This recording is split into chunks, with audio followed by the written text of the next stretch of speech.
வெளிப்படுகின்றன என்ற தலைப்பிலே பேச உள்ள அந்த அணியினுடைய தலைவர் லால் சுரேஷ் பாபு அவர்களே நான் பேச அழைக்கிறேன். உங்களுக்கு வழங்கப்பட்டிருக்கிற மணித்துளிகள் 10. ஆனால் நாங்கள் எவ்வளவும் கேட்போம். உங்கள் உள்ளம் சொல்லக்கூடிய அளவுக்கு அந்த 10 நிமிடத்திலே காதல் நயத்தை தாருங்கள் ஐயா என்று சுரேஷ் பாபு அவர்கள் அவருடைய பட்டிமன்றம் பல நான் கேட்டு மகிழ்ந்திருக்கிறேன். இன்றைக்கு நேராக கேட்கக்கூடிய வாய்ப்பு கிடைத்திருக்கிறது. அதற்கு மகிழ்ச்சி தெரிவித்து ஐயா வாருங்கள், காதல் நயத்தை காட்டுங்கள் என்று அவரை அழைக்கின்றேன். நன்றி ஐயா. செந்தமிழே உயிரே நருந்தேனே, செந்தமிழே உயிரே நருந்தேனே, செயலினை மூச்சினை உனக்களித்தேனே, நைந்தாய் எனில் நைந்திடும் என் வாழ்வு, நன்னிலை உனக்கெனில் எனக்கும் தானே. இந்த அருமையான தும்பி இலக்கிய அமைப்பினுடைய 106வது நிகழ்விலே நல்லதோர் தலைப்பிலே ஒரு பட்டிமன்றம் நடந்து கொண்டிருக்கிறது.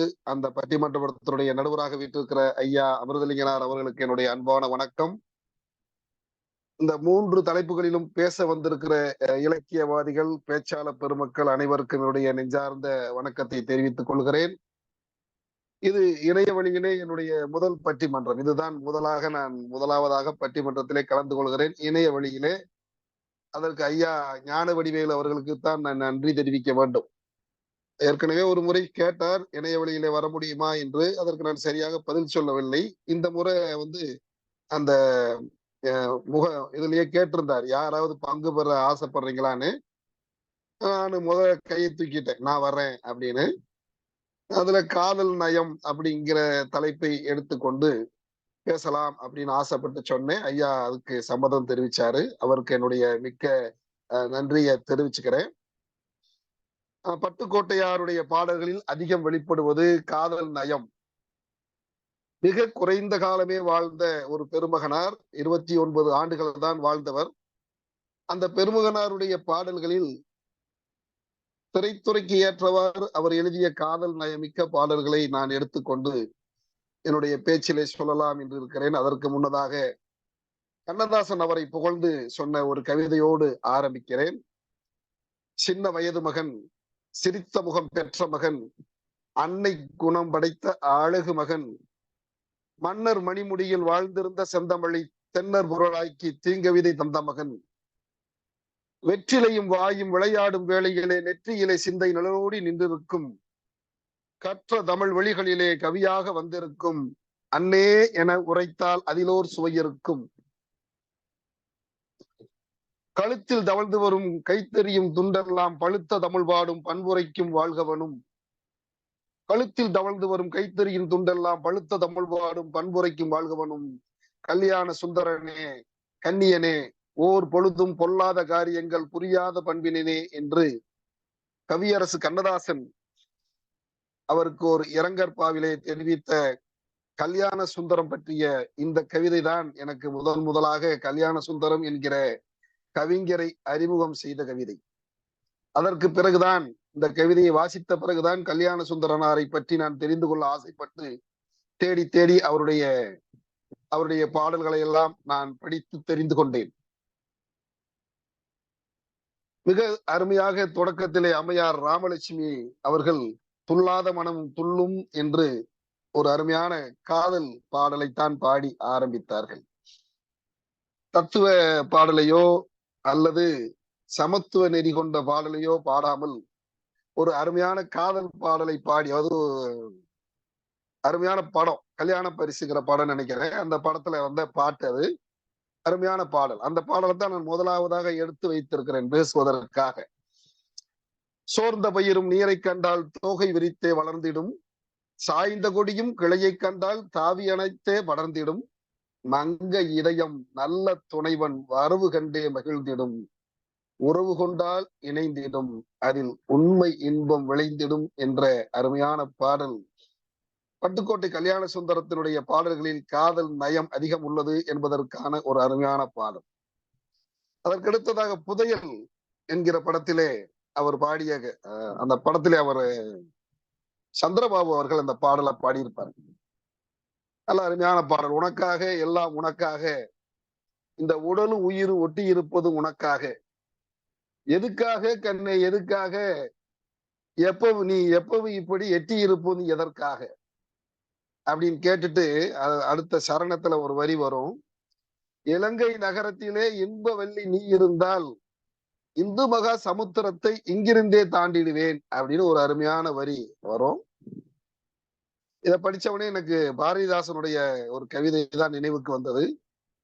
கண்ணின் கடைப்பாவை காதலியர் காட்டிவிட்டால் மண்ணில் குமரருக்கு மாமலையும் ஒரு கடுகாம் என்பதான ஒரு கவிதை. ஒரு சின்ன ஒரு பார்வை பார்த்து விட்டால் போதும், எவ்வளவு வேண்டுமானாலும் ஆற்றல் மிக்க ஒரு ஆடவனாக அவனால் செய்ய முடியும் என்கிற ஒரு செய்தியை சொல்லுகிற பாடல். இதே மாதிரியான ஒரு நாட்டுப்புற வரி கூட ஒன்று உண்டு. சிக்கந்தர் மாமலைய செந்தூக்கா தூக்கிடுவேன், சதுரகிரி மாமலைய தட்டாங்கல் ஆடிடுவேன் அப்படின்னு ஒரு நாட்டுப்புற பாடல் வடிவம் கூட உண்டு. கிட்டத்தட்ட அதே மாதிரியான ஒரு செய்திய இதுல பட்டுக்கோட்டை கல்யாண சுந்தரம் சொல்றதை நம்ம பாக்குறோம். இலங்கை நகரத்திலே இன்ப வெள்ளி நீ இருந்தால் இந்து மகா சமுத்திரத்தை இங்கிருந்தே தாண்டிடுவேன், மேகம் போலே வான வீதியிலே நின்று மிதந்திடுவேன், இடி மின்னல் மிளை புயல் எதுவானாலும் கடந்திடுவேன் என்பதாக அந்த பாடல் அமையும். அருமையான காதல் பாடல். அடுத்ததாக காதலியை வர்ணித்து பாடாத கவிதைகள் காதல் பாடல்களில் மிகவும் குறைவு. காதல் பாடல் என்றாலே காதலியை காதலன், காதலன் காதலியை வர்ணிப்பதாக அமைவதுதான் இயல்பு. நாட்டுப்புற பாட்டுல ஒரு அருமையான பாடல் ஒண்ணு வரும். ஆழ விழுது போல அந்த புள்ள தலைமயிர். கூந்தல் பாடாத கவிஞர்கள் இந்த உலகத்துல இல்லவே இல்லை. பெண்களுடைய கூந்தலை பாடாத கவிஞர்கள் இல்லை. இன்றைக்கு இருப்பது கூந்தலா அப்படிங்கிறதே இன்றைக்கு ஐயப்பாடாக இருக்கிற காலகட்டத்துல கூந்தல் எல்லாம் பாத்தீங்கன்னா அவுத்து விட்டா கீழே வரைக்கும் இருக்குதுங்கிறான் அவன். பாருங்க, ஆழ விழுது போல அந்த புள்ள தலைமயிர். ஆழ விழுது மாதிரி இருக்குதான். ஆழ விழுது போல அந்த புள்ள தலைமயிர், தூக்கி முடிஞ்சாக்கா தூக்கணத்தான் கூடு போல. தூக்கி கட்டினா தூக்கணாங்குருவி கூடு மாதிரி இருக்கும் அப்படின்னு ஒரு நாட்டுப்புற பாடல். வைரமுத்து சொல்றாரு, கூந்தலா இல்லை இரவின் ஒரு பகுதி இன்னும் விடியாமலேயே இருக்கிறதா. பாருங்க அந்த கற்பனையை பாருங்க. அந்த கூந்தல், அவிழ்த்த கூந்தல் இரவோட ஒரு பகுதி இருட்டாவே இருக்குதா, இரவோட ஒரு பகுதியாவே இருக்குதா, விடியாமையே இருக்குதா. இதை நான் பட்டுக்கோட்டையோட பொருத்தி பாக்குறேன். வகுத்த கருங்குழலை மழை முகில் என சொன்னால் மலரினை இதழோடு இதழ் சேர்க்கலாம், முகத்தில் முகம் பார்க்கலாம், விரல் நகத்தில் பவளத்தின் நிறம் பார்க்கலாம், முகத்தில் முகம் பார்க்கலாம். அந்த வரியே மிக அற்புதமான வரி. வியந்து வியந்து வியந்து வியந்து பார்க்கிற ஒரு வரி. முகத்தில் முகம் பார்க்கலாம். அந்த முகம் அப்போ எவ்வளவு பளபளன்னு இருந்திருக்கும்னு பாருங்க. இன்றைக்கு கண்ணாடி கூட நம்முடைய முகத்தை சரியாக காட்டுவதாக இல்லாத போது பட்டுக்கோட்டை கல்யாண சுந்தரம் காதலியுடைய முகத்தை சொல்றாரு, ஏமா உன் முகத்துல என் முகத்தை பார்க்கலாமா, அவ்வளவு அழகா இருக்கு அவருடைய முகம். முகத்தில் முகம் பார்க்கலாம். விரல் நகம் எப்படி இருக்குது, விரல் நகத்தில் பவளத்தின் நிறம் பார்க்கலாம், பவளம் போல இருக்கிறது என்று விரல் நகத்தை சொல்லுகிறார். இன்றைக்கு அந்த பவளம் போல இருக்கிற விரல் நகங்கள் எல்லாம் நெயில் பாலிசுகளால் பாழாகி கொண்டிருக்கிறது. ஒரு காலத்துல பாத்தீங்கன்னா மருதாணி வச்சு கைகளை அழகுபடுத்தினார்கள். ஆனால் இன்றைக்கு அந்த இடத்தை நெயில் பாலிஷ் முடிச்சுக்கிடுச்சு. நெயில் பாலிஷ் வைக்கிறதுனால புற்றுநோய் வருது அப்படிங்கிற ஒரு தகவல் பல பேருக்கு தெரியாமையே இருக்கிறது தான் வருந்தத்தக்க செய்தி.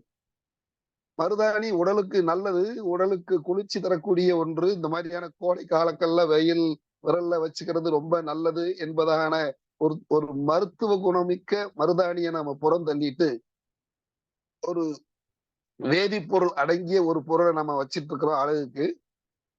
அதுவும் விதவிதமா வேறு வேறு என்னென்னமோ வண்ணங்கள்ல பார்த்தா ஒவ்வொன்றும் சகிக்க முடியாத வண்ணங்கள்ல நெயில் பாலிஷ் போட்டிருக்கிறாங்க.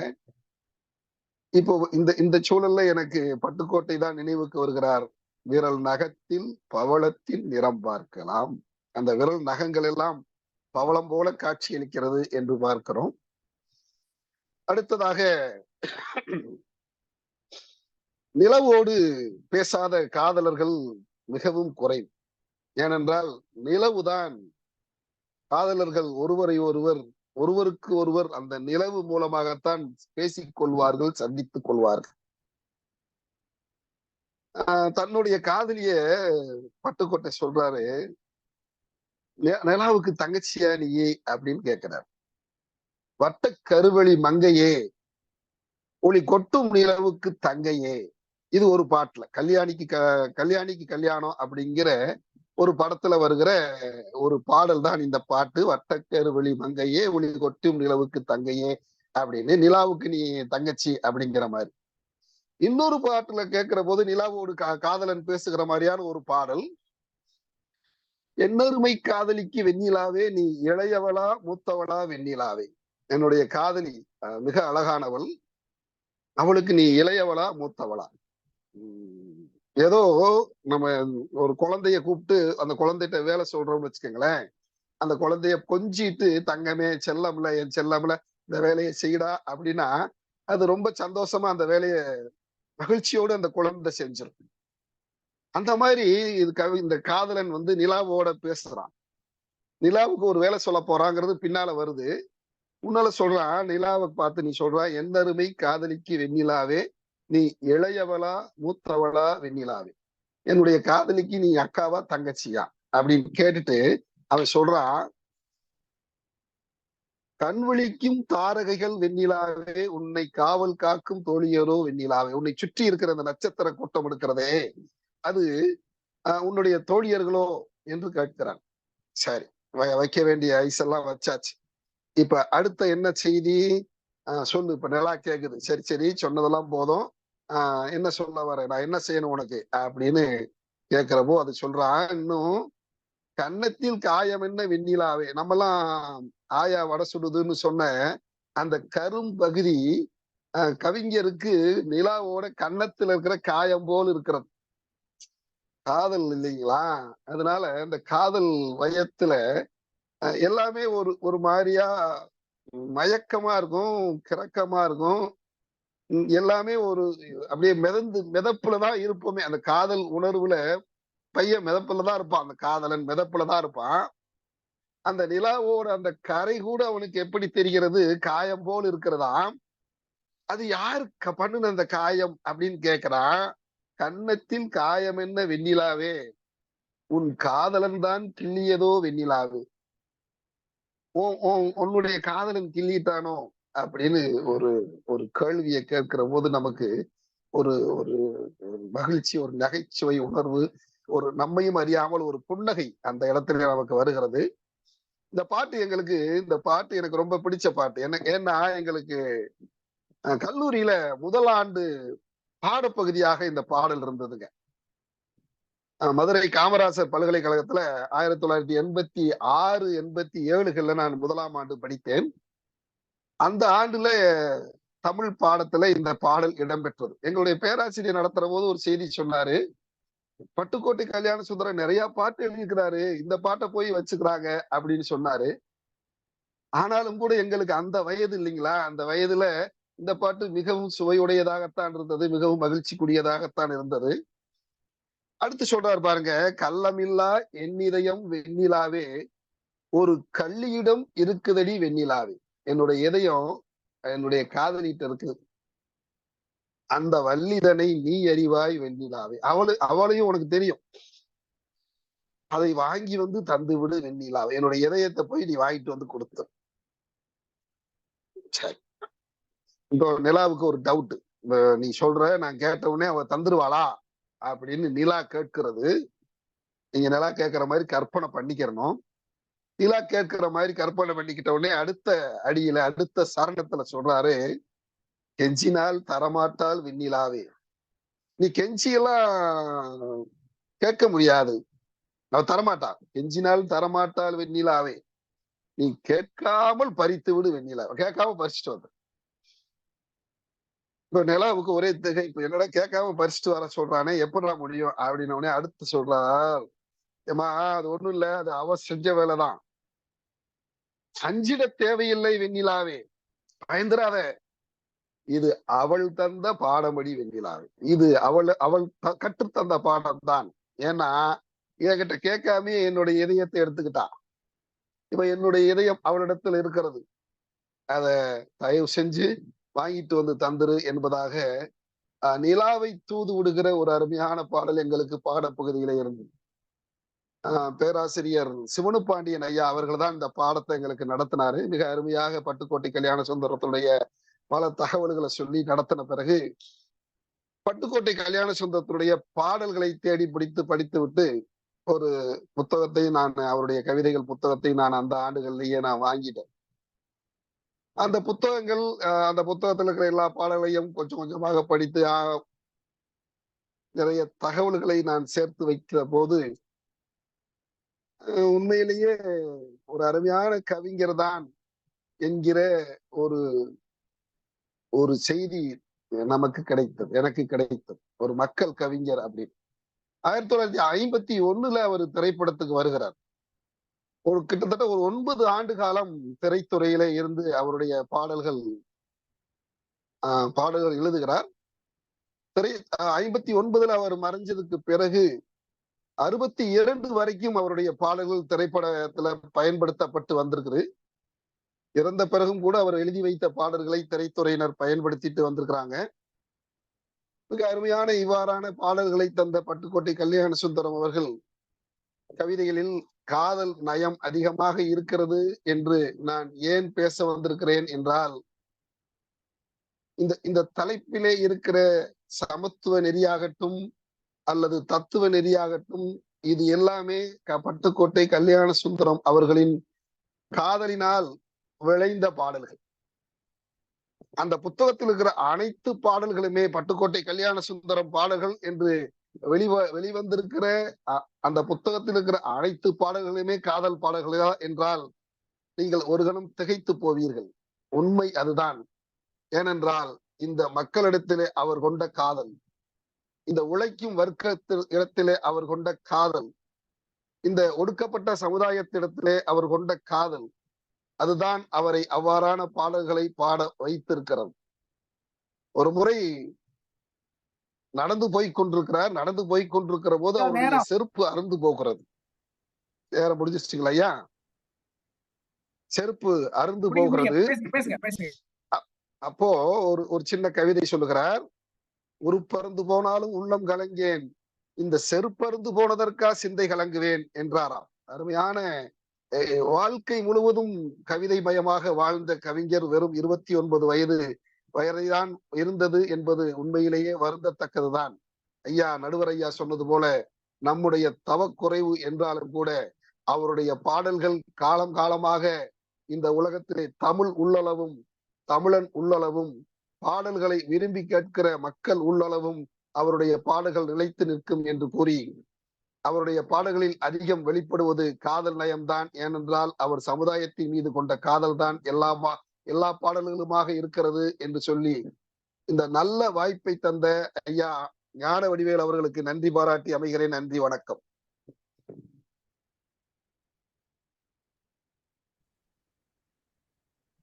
லாலா கடை லட்டு என்று சொன்னேன். அத்தனை இனிப்புகளையும் கலந்து காதல் சுவையாக நமக்கு வழங்கிவிட்டார்கள் லால் சுரேஷ் பாபு அவர். ஐயா, இன்றைக்கு தேர்தல் என்று எல்லா இனிப்பு கடைகளும் மூடிவிட்டு இருக்கிறார். அதனால இனிப்பு வாங்க முடியல. அந்த குறைய நம்முடைய லால் சுரேஷ் பாபு அவர்கள் தீர்த்து விட்டார். முகத்தில் முகம் பார்க்கலாம், விரல் நகத்தில் பவளத்தின் நிறம் பார்க்கலாம். அதுல ஒரு அற்புதமான வார்த்தையை சொல்ற எங்க பேராசிரியர், அவருடைய பேராசிரியர் சொன்ன விளக்கத்தை சொன்னா இன்றைக்கு என்னுடைய பேராசிரியர் சொல்லிக் கொண்டே இருப்பார். இகத்தில் இருக்கும் சுகம் அத்தனையும் நம் இருவருக்கும் பொதுவாக்கலாம், அன்பே அதன் எண்ணிக்கையை விரிவாக்கலாம். இன்பம் இருக்க அதனுடைய எண்ணிக்கையை விரிவாக்கலாம். இவருடைய பாட்டை கேட்ட பிறகு காதல் கலைகள் எத்தனை? 64. அந்த 64 கலையை பற்றி பட்டுக்கோட்டை கல்யாண சுந்தரனார் அவர்கள் இந்த பாட்டிலே சொல்கிறார். இகத்தில் இருக்கும் சுகம் அத்தனையும் இருவருக்கும் பொதுவாக்கலாம், அதன் எண்ணிக்கையை விரிவாக்கலாம். விரிவாக்கிக் கொண்டே போகலாமா? அப்படிப்பட்டது காதல் சுகம். அதை பற்றி மிக அற்புதமாக அவர்கள் சொல்லிவிட்டார்கள். பின்னாலே தங்க சிறகு கவி தாரகை அவர்களும் இந்த காதலை பற்றி அழகிய